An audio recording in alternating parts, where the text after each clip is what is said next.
Ça m'est beaucoup plus souvent arrivé de conseiller à un étudiant, voire d'essayer d'encourager fortement un étudiant à faire un doctorat et que l'étudiant décide finalement de ne pas le faire. Il faut être motivé et être capable d'apprendre. C'est aussi un peu avoir la fibre de la recherche. Je pense qu'il faut un petit peu plus considérer ça aussi comme un travail qui va durer 3 ans potentiellement, mais qui peut mener à plein d'autres choses. Si aussi on fait une thèse parce qu'on pense qu'on va révolutionner le monde et révolutionner la science et finir prix Nobel, c'est possible, mais les probabilités sont extrêmement petites.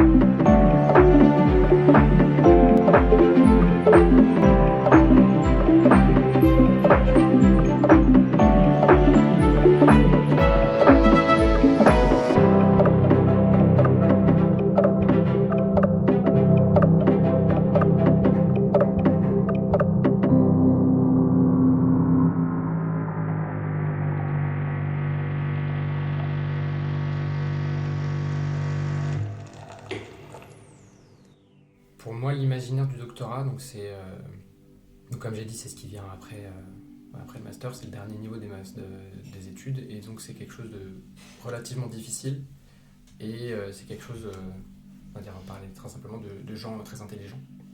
Et donc personnellement, je me suis jamais vu continuer en thèse, je me suis jamais dit que je pouvais faire une thèse, même si j'ai jamais vraiment cherché à comment faire. Donc c'était un petit peu, de mon point de vue, quelque chose d'inaccessible.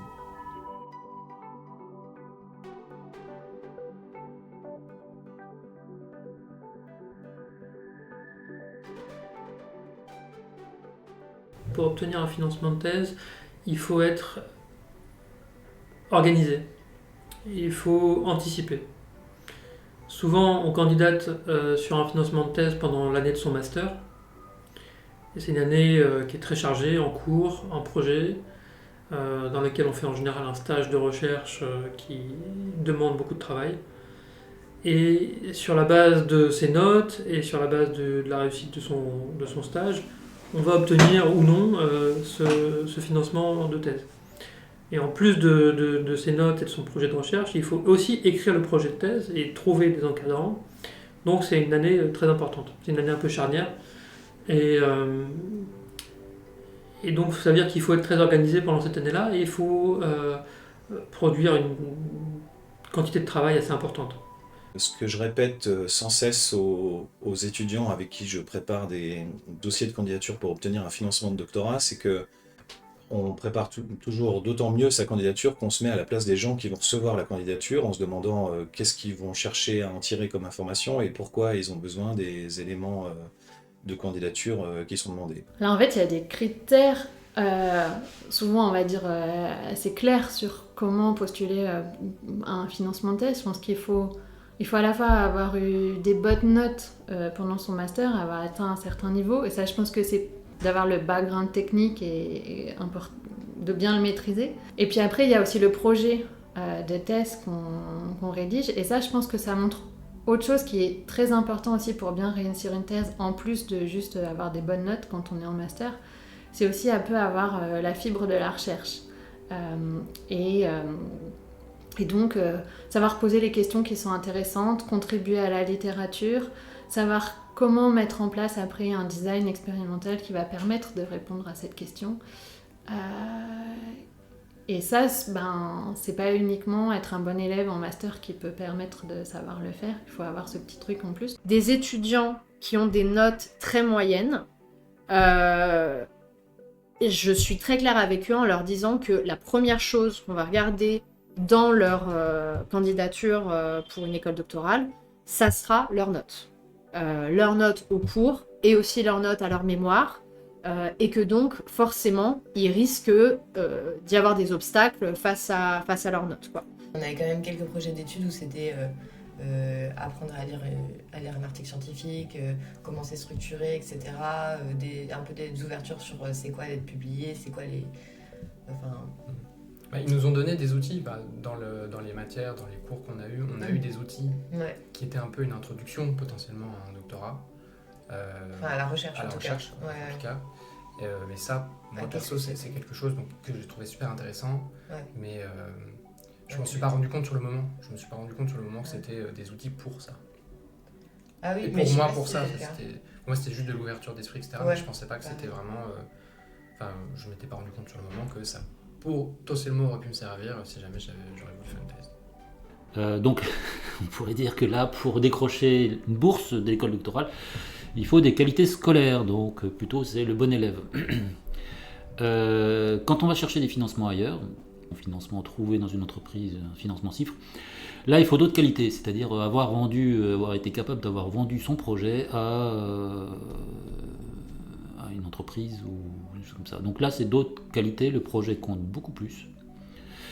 C'est moins scolaire. Il y a d'autres types de choses. C'est par exemple si le cas où un directeur de thèse dispose du financement, par exemple parce qu'il a un projet, un contrat, et qui cherche un doctorant, il poste son offre de financement de thèse, là c'est un peu que veut donc le porteur du projet, quoi. C'est-à-dire qu'est-ce qu'il attend quoi. Moi je dirais qu'il faut vraiment être capable, pour moi, l'organisation c'est un point, mais il faut être motivé et être capable d'apprendre. Parce que si j'ai pas beaucoup encadré d'étudiants en thèse, j'ai beaucoup encadré d'étudiants en master. Et là, j'ai vraiment pu voir que la motivation c'est l'élément clé, puisque y compris des étudiants moins organisés, à partir du moment où ils sont très motivés, qui déploient beaucoup d'énergie pour apprendre, pour mener à bien le projet de master, pour avoir des bonnes notes, finalement ils vont réussir à s'organiser pour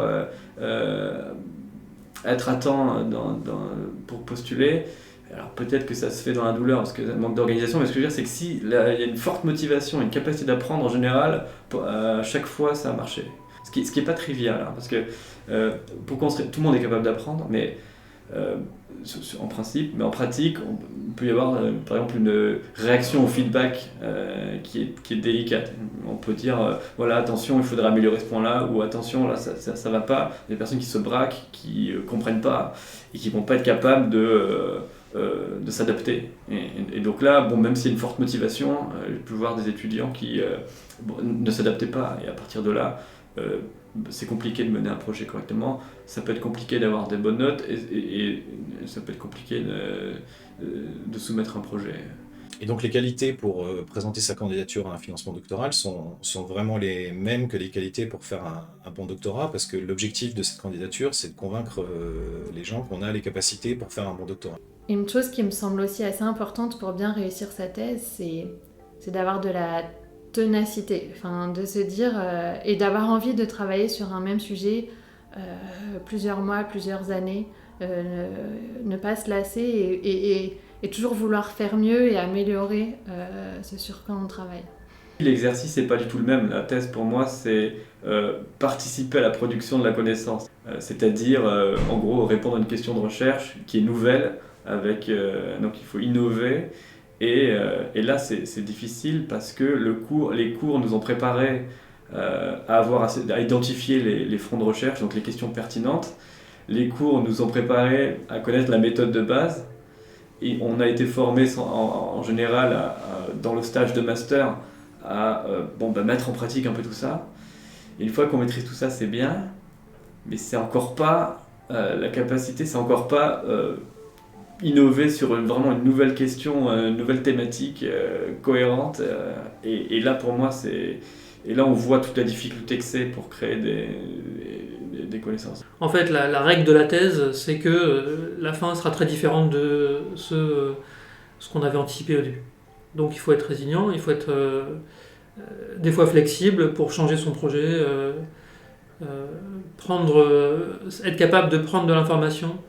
Et il y a, dans les qualités, en fait, je rajouterais aussi peut-être un peu l'autonomie, mais aussi la capacité à aller chercher de l'information, à avoir certaines compétences sociales pour être suffisamment à l'aise pour aller demander en fait de l'aide.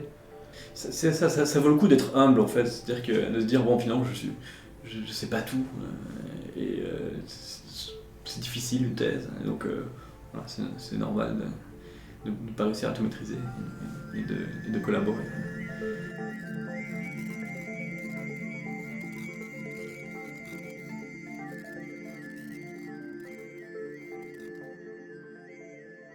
Oui, ça m'est arrivé de dissuader des étudiants de faire un doctorat, parce que je pense que la différence fondamentale qui permet de choisir entre j'ai envie de faire un doctorat ou je vais plutôt passer mon tour et aller vers autre chose, euh, c'est le rapport au temps et le moteur interne. Faire un doctorat, c'est s'engager dans un travail au long cours qui va durer 3 ans, dans un métier où le temps qui s'écoule entre le début d'un projet et la fin du même projet se compte au minimum en années et dans certains cas, euh, voire en décennies. Ce qui veut dire que si on a un type disons, de psychologie ou de rapport à ce qu'on réalise qui a besoin de réalisation très rapide, de passer très rapidement à d'autres choses, faire un doctorat, c'est pas très adapté pour quelqu'un qui a besoin de cette espèce de dynamisme, voire de cette pression. De la même manière que faire un doctorat, c'est aussi être seul maître à bord, au sens de se fixer soi-même les objectifs de ce qu'on veut réaliser, du temps qu'on veut mettre à le réaliser, de qu'est-ce qui doit être prêt pour la semaine suivante, est-ce qu'on a envie de se fixer une deadline à 6 mois ou est-ce qu'on a envie de se fixer une deadline à 12 mois. Et on voit bien que c'est à la fois la beauté du métier, parce que c'est un métier dans lequel on a une liberté presque absolue, qui est absolument magnifique quand on est capable de gérer cette liberté, mais c'est aussi une contrainte, parce que ça veut dire que les choses qu'on arrivera à accomplir dépendent uniquement de nous. Et je pense qu'il y a des profils, des gens pour lesquels c'est un facteur de risque très important et possiblement une source de très grande frustration. Et donc ça m'est arrivé de rencontrer des étudiants chez qui je sentais que ce type de frustration risquait de faire qu'ils seraient malheureux en doctorat, et dans ce cas-là, j'hésite pas à les en dissuader. Par exemple, si une thèse, ça peut être aussi sortir du cadre, être créatif. Donc des gens hyper scolaires, c'est pas ça qui... Bon, globalement, pas nécessairement des gens créatifs. Et puis aussi, un doctorat, c'est pas comme les études, c'est-à-dire on n'a pas des notes tout le temps. Donc des gens qui fonctionnent de façon très scolaire, qui ont besoin par exemple de retours réguliers sur le fait qu'ils sont des bons élèves, c'est pas un cadre qui leur convient, parce que il y a très peu de il y a franchement très peu de récompenses. Donc il n'y a pas de notes, donc il faut fonctionner sur une motivation très intrinsèque et pas trop extrinsèque. Mais j'ai jamais dit à quelqu'un non, ne fais pas de doctorat. Je pense que voilà, si quelqu'un a envie d'en faire un, qui tente de postuler et de voir ce que ça donne.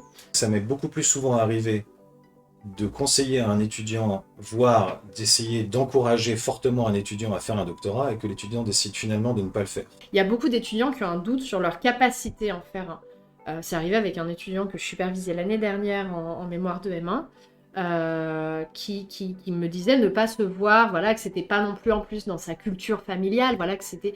Il y a beaucoup d'étudiants qui ont encore... qui ont des familles qui sont...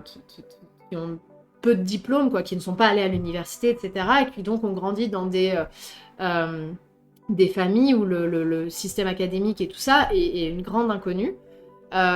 Et donc ces gens-là ont l'impression que finalement que d'aller en thèse, en plus c'est un petit peu l'option pas fainéante, mais voilà, le fait de ne pas aller travailler, quoi, c'est un choix de ne pas aller travailler, alors que non, encore une fois, c'est un vrai travail, et en plus un travail qui est pas facile. Donc oui, il y a quelques étudiants, oui, que j'ai essayé de rattraper en me disant non, c'est un vrai travail, t'es capable de le faire, j'ai vu comment tu te comportais en supervision de mémoire ou ce genre de choses, ou même en cours, et vu tes notes, etc., je pense que tu es parfaitement capable de faire un doctorat. Il y en a qui en doutent, et dans ce cas-là, on essaie de lever les doutes, sans les forcer à quoi que ce soit, mais en tout cas de lever les doutes et de leur expliquer que non, c'est parfaitement possible. Ouais. Je pense que comme on était à la fac en plus, les enseignants, c'est soit des gens qui ont fait des thèses, soit des gens qui sont en thèse, pour la plupart. On avait quelques enseignants qui venaient du privé, mais il y avait aussi ce truc-là ils nous le vendaient beaucoup. Et tu sais qu'il faut avoir des bonnes notes normalement ou un certain niveau. Et souvent, tu as aussi l'opportunité, alors c'est pas toujours le cas, mais de faire la thèse avec certains des enseignants. Donc tu as aussi le truc de être bon dans certaines matières, peut amener que ce professeur-là te propose ou t'aide à réaliser ce projet-là, etc. Et je trouve qu'on nous l'a très très vendu quand on était, parce que la plupart de nos profs, c'était eux la voie qu'ils avaient suivie, donc la voie qu'ils connaissaient le mieux. Et du coup, c'était ça la suite logique de ce qu'on faisait. J'encouragerais n'importe qui à se lancer dans cette carrière, mais je pense qu'il faut y réfléchir d'une certaine manière, parce qu'une fois qu'on s'est lancé, il est trop tard pour reculer et se poser ce genre de questions, et que ça demande d'y consacrer toute son énergie et toute sa détermination. Moi, je me suis vraiment posé la question, et j'avais fait... toi, t'avais fait que des stages en entreprise, parce qu'on avait plusieurs occasions de faire des stages. Tout à fait. Moi, j'avais fait des stages en recherche aussi, parce que je m'étais posé la question, et ça m'a beaucoup découragée sur l'aspect un peu jetable du travail. Donc tu travailles pendant 3 mois sur un sujet, au bout de 3 mois on se dit en fait c'est bien ce que tu as fait, c'est super, on adore ce que tu as fait du super bon taf. Par contre du coup on se rend compte qu'on va pas être dans cette direction-là, donc on va juste... là on avait même en l'occurrence en stage, on n'avait rien publié du tout dessus. Donc on va juste rien publier dessus, on va juste faire autre chose, et puis mais c'est vraiment super ce que tu as fait. Merci, au revoir. Ouais, et voilà, et du coup tu as vraiment la sensation d'avoir travaillé dans le vide pendant 3 mois et de t'être donné sur un projet qui ne va pas exister. Je comprends tout à fait pourquoi, mais la direction prise pendant ces recherches-là, en fait, ce qui a été étudié, en fait ça donne rien, et du coup on va juste faire autrement, etc. Et ça je pense que c'est absolument crucial dans leur métier, etc., mais que c'est pas du tout... ça correspond pas du tout, moi, à ce que j'ai besoin comme motivation, et je pense que ça m'a beaucoup découragée aussi, de me dire, oh là là, ça doit être dur, même pour eux, qui font ça pendant au moins 3 ans, pendant leur thèse, etc., ils vont explorer plein de routes qui mènent à rien, et moi, je sais pas si ça m'amuserait tant, et si j'avais le mental pour ce genre de trucs. Et après, pareil, j'ai fait une alternance. Donc là, pour le coup, j'avais encore l'option éventuellement demander une cifre ou un truc comme ça, mais ça demandait de beaucoup chercher les choses toute seule. Et en fait, je me suis rendu compte que, en travaillant en entreprise, on découvre aussi les métiers qu'on ne découvre pas forcément à la fac, qui est assez générale, où on ne t'apprend pas un métier, on t'apprend plein de choses qui vont te servir dans ton métier. Là, tu découvres des métiers, et puis ça m'a plus plu. Et ça a un peu disparu des options sans que je m'en rende trop compte. J'ai toujours été une très bonne étudiante. J'ai toujours été très bonne à l'école. Donc finalement, on est au collège, on te dit il faut absolument que tu fasses un lycée général, une bonne section. Donc tu fais un lycée général, une bonne section. Tu réussis le bac avec mention très bien, les félicitations du jury. Et donc on te dit il faut absolument que tu fasses une prépa. En français, on a un système qui est extrêmement élitiste, avec ce système un peu binaire. Le parcours universitaire d'un côté et puis le parcours des grandes écoles de l'autre. Et quand tu es un bon étudiant en France, il faut faire une grande école. Je me suis pas du tout posé la question, on m'a dit rentre en prépa, je suis rentrée en prépa, l'économie ça me plaisait déjà, même si je savais pas trop ce que c'était. Et puis donc je suis rentrée en classe préparatoire au lycée Ozen à Toulouse, qui prépare à l'école normale supérieure. J'ai fait 2 ans de classe préparatoire, j'ai tenté le concours d'école normale supérieure, je l'ai eu. Je suis rentrée à l'école normale supérieure. À l'école normale supérieure, il y a des bourses qui sont attribuées aux étudiants normaliens, aux élèves normaliens. Qui sont très faciles à obtenir parce qu'elles sont le budget est déjà là et elles sont déjà allouées aux étudiants, il suffit juste d'avoir un dossier qui est solide. Donc j'ai fait une thèse parce que j'étais sur des rails. Je sais pas s'il y a des gens à qui ça aurait tombé dessus de faire une thèse, mais... Peut-être. Mais en tout cas pour nous ça aurait demandé un effort, et c'est pas un effort qu'on a... C'est ça, oui, c'est ça, ça nous aurait demandé un effort de chercher un sujet, vraiment chercher un sujet, chercher un labo, des sponsors, je sais pas si c'est vraiment le terme, chercher un financement, ce genre de choses. Financement plutôt, ouais. Je me suis vraiment posé pour réfléchir de est-ce que suite au master je veux faire une thèse, parce qu'en fait en 2e année de master, on a eu la possibilité de faire une alternance ou pas, de chercher une alternance en entreprise. Donc moi j'ai trouvé une alternance au Crédit Mutuel. Et en fait, suite à la fin de cette alternance, donc fin de l'année quand j'ai eu le Master 2, je me suis pas vraiment posé la question en vrai. Je me suis pas dit, bon, est-ce que je continue là-dedans, est-ce que je fais une thèse. J'ai laissé couler, donc c'est un peu, on peut dire, une solution de facilité. J'ai laissé couler et on m'a proposé un contrat, donc on m'a proposé un CDI, donc toujours au Crédit Mutuel. Et en fait, j'ai dit oui. Voilà, comme j'ai dit, je me suis jamais vraiment posé la question de est-ce que j'arrête là, est-ce que j'essaye de continuer en thèse, etc. J'ai juste, j'ai été inséré dans la vie professionnelle comme ça, et je suis jamais revenu en arrière. J'ai jamais forcément réfléchi à thèse, pas thèse, recherche, pas recherche. Des personnes qui sont allées dans le privé, qui reviennent en thèse, ou qui ont fait un peu des parcours un peu plus sinueux, ont la conviction beaucoup plus profonde du sens qu'ils ont dans leur travail de thésard. Moi, c'est quelque chose que j'ai mis du temps à avoir et ça m'a manqué. En tous les cas, j'aurais aimé l'avoir avant. Donc si je pouvais donner simplement un conseil à des futurs doctorants ou futurs non-doctorants, c'est ça la question, c'est de se poser vraiment la question de pourquoi on veut faire ça. Est-ce que c'est pour le prestige? Est-ce que c'est pour, j'en sais rien, avoir la tranquillité, la paix? Ça va pas forcément être le cas. Donc, donner du sens en amont au travail qu'on va fournir et pourquoi on va le fournir et qu'est-ce que ça représente pour nous, je pense que c'est fondamental. Et ça fait gagner beaucoup de temps.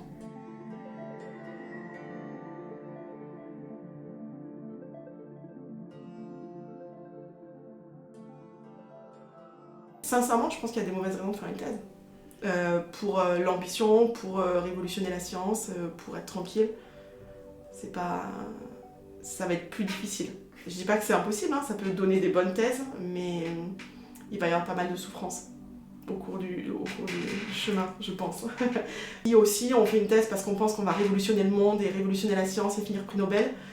C'est possible, mais les probabilités sont extrêmement petites. C'est extrêmement peu probable qu'on soit tranquille à ne rien faire dans notre coin. Donc ça peut mettre des individus dans des situations qui sont peu confortables. Do it if you really want to do research or you have an interest in X topic, because especially when it comes to the journey, I think it's something that one, it's gonna need a commitment for you that it's 3-year plus. And also there's going to be ups and downs, etc. That I think if you don't have maybe a strong interest or passion towards what you're doing, then it's going to be hard to navigate. So for sure, you know, if you're curious and interested and you really want to do it, could be a possibility. Il faut se poser la question de est-ce qu'on aime ça, faire de la recherche, passer du temps tout seul sur une question, un sujet de recherche, avoir la ténacité pour monter ce projet du début jusqu'à la fin, voire parfois plusieurs années. C'est pas une qualité forcément que tout le monde a, et c'est pas grave si on l'a pas, mais je pense que c'est une qualité hyper importante pour faire de la recherche. Think about whether it also maybe aligns with the things that you might want to do in the future. Obviously, like life changes and, you know, maybe you thought A and you're gonna do B, but I think if you also like align it to a potential future that you're trying to build, then you know there's also more purpose to it, right? I think that's important. It's also like another one of those pillars that is able to make you go forward and through ups and downs. Yeah. Et ensuite, il faut se poser la question vraiment du sujet. Je pense qu'il faut être passionné, intéressé par le sujet qu'on va choisir et bien le choisir. Parce que, bien sûr, on peut changer de thématique au cours de sa carrière, mais ça va quand même déterminer avec qui on va faire sa thèse, quel directrice de thèse on va choisir. Et puis, après, on va quand même continuer souvent dans le sujet qu'on a choisi au début. Et donc, bien réfléchir à ce sujet qu'on va choisir.